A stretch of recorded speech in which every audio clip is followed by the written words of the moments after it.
Welcome to the Mucked Up My Self-Care podcast. I'm Jill from New York. And I'm Linda from Tasmania. We are two moms from opposite sides of the world who are living, demonstrating, and helping moms across the world build their self-care asset bank. Ready to dive in? Messy, interrupted, imperfect, and most of all mucked up. Let's get going. Hello. Hi. Oh dear. So good. All right. You've got little people in the background, so I'm going to start with those. Yeah. Morning. All the things right now. So I think for me, the low would definitely be the car. At the moment is kaput. Completely overheating. Apparently the oil is weeping from the radiator into the oil and then into the engine. So the gasket is slowly dying, and then if I take it for a drive for more than 5 minutes, it just overheats and cracks itself. So yes, that's a big low and a big hit, a big unexpected cost that I don't really want to have to boot just before Christmas, but that's okay. And then a high for me would definitely be it's actually Siggy's birthday today on the day that we're recording this, so she's 2 years today, which is bittersweet, of course, when our kids are growing up. I cooked a sponge cake with the kids this afternoon and somehow managed to not have any icing sugar in the house, so had to very quickly create a bluey bingo cake out of almonds and sultanas, and the best that I could do. Luckily, it was a sponge cake, so it was pretty much the colour of bingo anyway. But it was definitely very DIY. It was not the way I had it in my head for her birthday. That's okay. We still had cake after dinner, and she was bewildered by the candles. She didn't want to blow them out. She was just like, but I like the candles. I don't want to blow them out. And was so tired by that stage, she was just a bit like, I just want to eat the cake. Yeah. And she did. So we didn't need the icing anyway, apparently. Yay, happy birthday, Sig. Oh my gosh. Believe it. Crazy. Time flies. Yeah. It's like, wow. Mm-hmm. Yep. What about you? Oh goodness. The high for me was what? All right. You know what? I think the high and low are going to be the same exact thing. I rested this weekend, and I forced everyone else to rest with me. I stood my ground. So awesome. Yeah, I stood my ground, and I told my husband I was taking a rest day, and then I made him take a second rest day in a row. I was like, no, not doing it. I was sick, and that's my low, is how sickly I felt, because it just always happens, like right when you're putting your whole self into a project, which is what had happened. I was neck deep in a project, and all of a sudden I came down with just a cold. Weather's changing. We are getting really cold here, and it was bound to happen. It's the season for me to get sick. But of course, when you are neck deep in a project, that's when it happens. So super sick. On top of that, got my period. And then we're like, no, we're just going to rest, because holidays are here and we need to rest. And there's things happening. So very proud of myself for doing that. So I must say that was my high, and my low is the rest that I forced myself and my family to take for 2 whole days. Oh, wait, I can't hear you now. Hold on.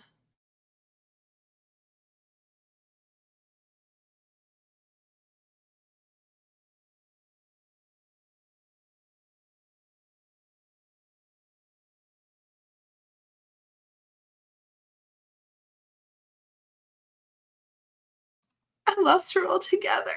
Oh no. All right. Got you back, Linda. Yes. Slight hiccup in the recording studio. But anyway, I was going to say congratulations for resting. I know it's not easy. It is not easy, but hey. Oh my gosh. What are we going to do about it, right? Well, does that, what are we going to do about it? Have to do with what we're talking about today?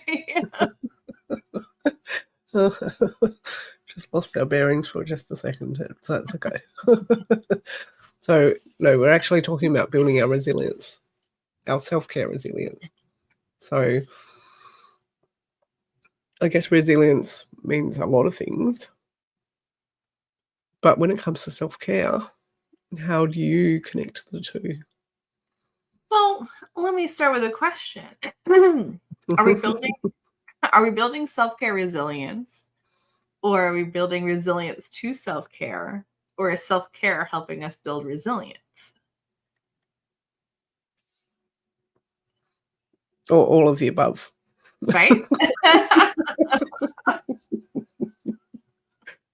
Well, so that's how these things go together for me. So like, well, I can see us building a resilience to self-care where we're like, especially when we're in a bad place and it's not working for us, we're building this like, okay, I'll recover quickly a different way. I'm not going to use the self-care because it doesn't seem to work. So then we're resilient to the benefits of self-care. Why? Because what's not working for us. But I feel like there's so much more that self-care can do for us to be resilient to the effects of the world around us. So I'd like to see it in that way more than us being resilient to the effects of self-care. And I think we can get and I think we get standoffish when it comes to that. The idea that we need to have self-care. Well, why do I need it so much? And it doesn't do anything for me. I'm not seeing the benefits, so I'm not going to go there. Whereas I feel if we just understood it a little better, which is what our purpose is of this podcast, is to be able to understand self-care and how it works for us individually instead of as a whole, we can build resilience to doing it on our own without any self-care and change the script for ourselves. But yeah.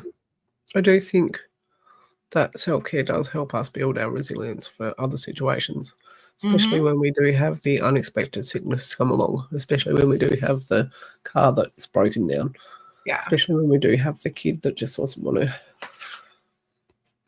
do anything you say. There is still a load of washing in the machine that he was meant to put out about 7 hours ago. And maybe I'm building his resilience a little bit as well because there's clothes in there that he wants to wear tomorrow. Oh. Does that make me a really mean mother?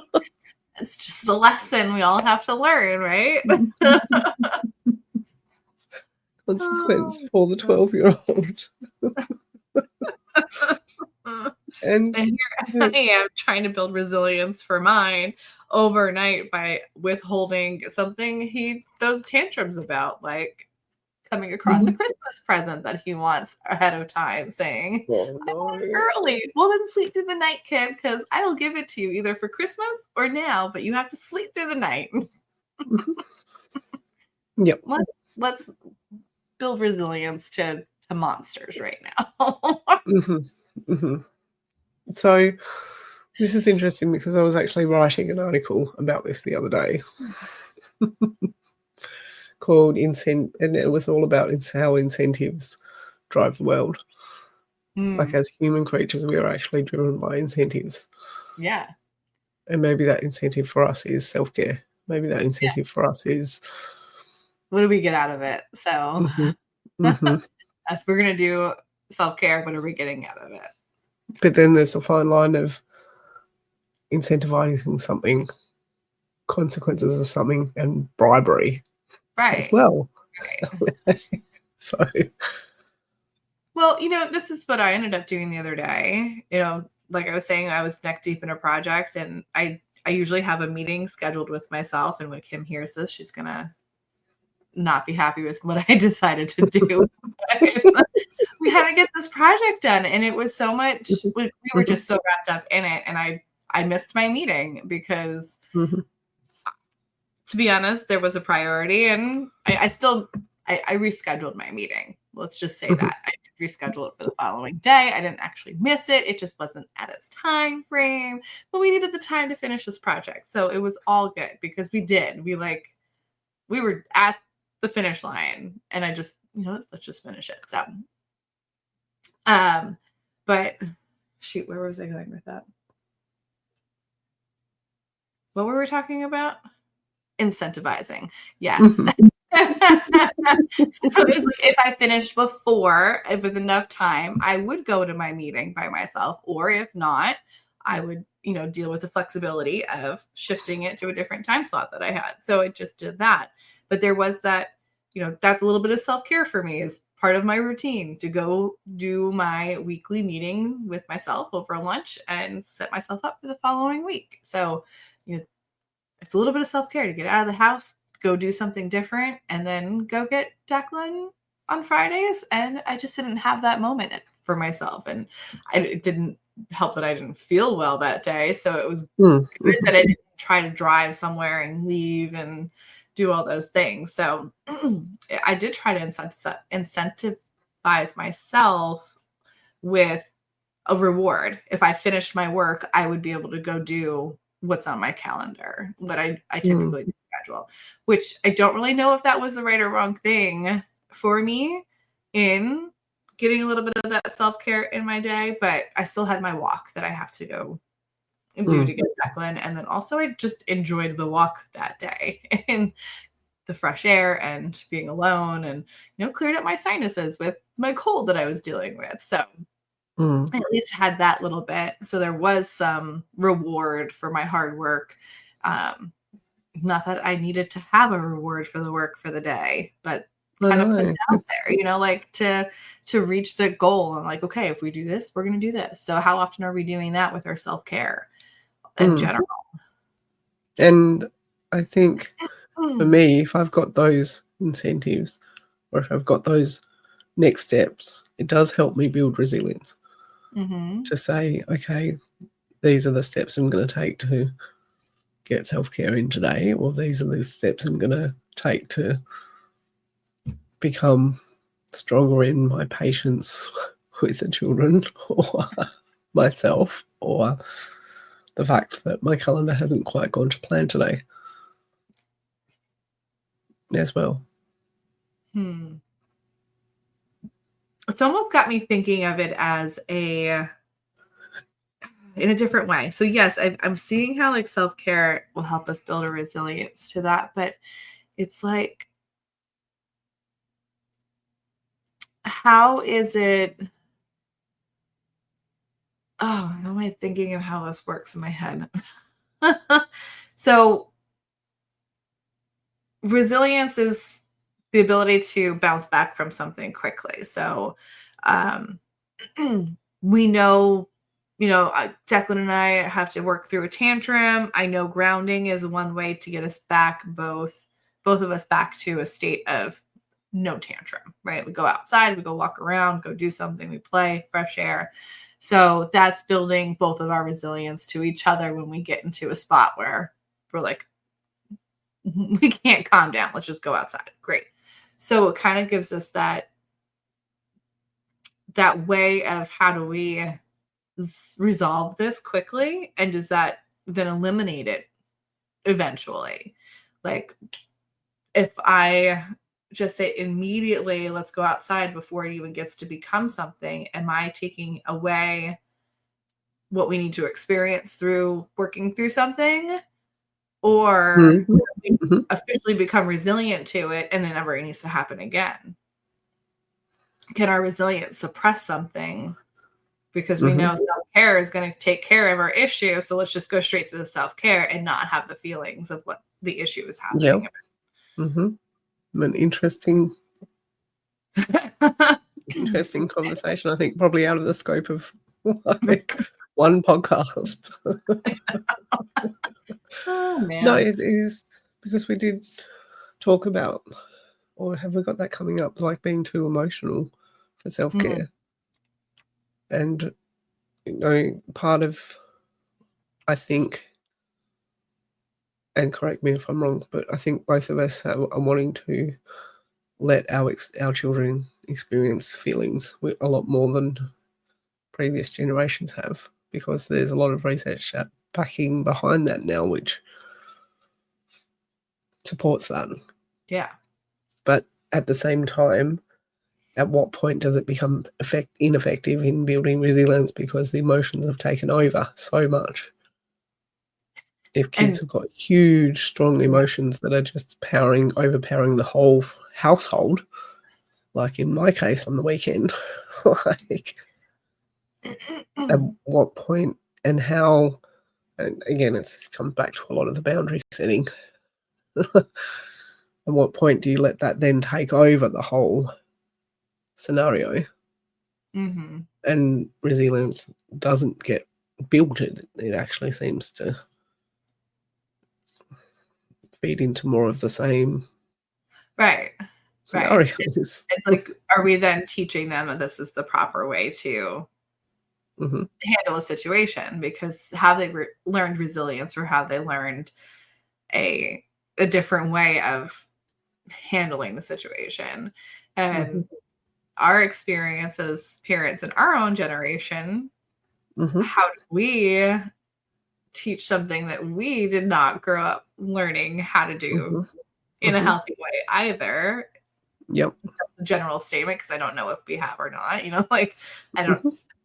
For me, I didn't grow up processing emotions in the right way. I grew up to be resilient to them and to, push them aside. So, yeah. Jeez, this cycle of how do we parent when we need to be parenting ourselves too, right? Yeah. That age-old question. Because the thing is as well, like if we underlying a lot of the resilience is the basic needs. Like our basic need might be self-care. The basic need of my child at playgroup today was she was starving, hungry. I had no snacks. I had nothing. And we were about half an hour away from going home. So I actually had another mum, a complete stranger, just be like, here you go. I feed her. And she was just, she was upset. So on the surface level, she looked like she needed to be sad. She needed to be angry. She needed to be crying. But underneath all of that, she was actually just really hungry. So did she need to feel all those things? Or was she actually just trying to say to me, I'm just starving, feed me? And how do we navigate that when the communication isn't fully there? No. Yeah. Like by giving her food, am I stopping her having her emotions? It's like, but you're solving the need.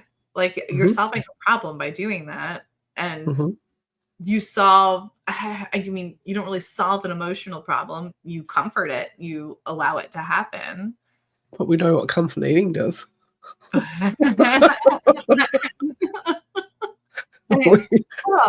start unpacking that one. But we're not resilience is the ability to then allow you to feel that emotion, but not. Is resilience then the ability to not have the emotion take over? You can still feel that emotion. She can express that she's upset because she's hungry and there's no way to fix the hunger. When you find a solution for that, has she felt enough emotion then to be okay to switch over and take your She would have solution. kept going with the emotion if she hadn't eaten. Do we need to stop? So, like, is that this is so tricky. I feel like we're not resolving anything. No, I feel like this conversation has also taken its own turn, like, and maybe made us more resilient in the process. Oh my God. Well, maybe our takeaway from this is to have snacks. Oh, yes. The snack helps us build our resilience. Is that our self-care? Mm-hmm. But again, like, I don't want to create a habit, because it does become a habit of just eating when you're emotional. I've got that at the moment with one of the older kids. Not eating because he's hungry, but because that was a solution. He's bored. He's tired. Yeah. He's thirsty. He's introduced. I think that's this is going to be very off track, but I'm wondering, I think that's why I really liked having the sign language part for a baby. Mm-hmm. And actually for them to be able to just do hungry. I knew he was hungry when he cried. Not that, Siggy at 2 can't say that she's hungry. She obviously can, but it's does that help you determine by these little things that they can do to signal for us, so we are solving the right problems and not suppressing problems and feeding into something else and creating that bad habit. Because that's the opposite of building resilience, right? Yeah. That's a different sort of masking of covering up what might appear actually as resilience. Right. And not having a solution for a problem and bouncing back from it and learning how to do that. It's just suppressing it. All right. Linda, my goodness. Episode may require a revisit, so watch your space. Yeah. Thank you. If you are still listening to the end, thank you very much for your patience. Please let us know if you have any further thoughts on this. We might both wake up at 3 a.m. and be like, oh, what were we saying? That makes much more sense when I say it like that. Oh, dear. Either way, it's always good to talk this out and try to figure out what are we saying, because we can't be alone in thinking these things. No, exactly. And you're not alone in thinking these things. Obviously, we moms trying to figure out what's even on our mind and actually getting it out of our minds and into words and saying it out loud. So we can all be a little messy in how we talk about these topics. So we're grateful for you, listener, and sticking it out with us.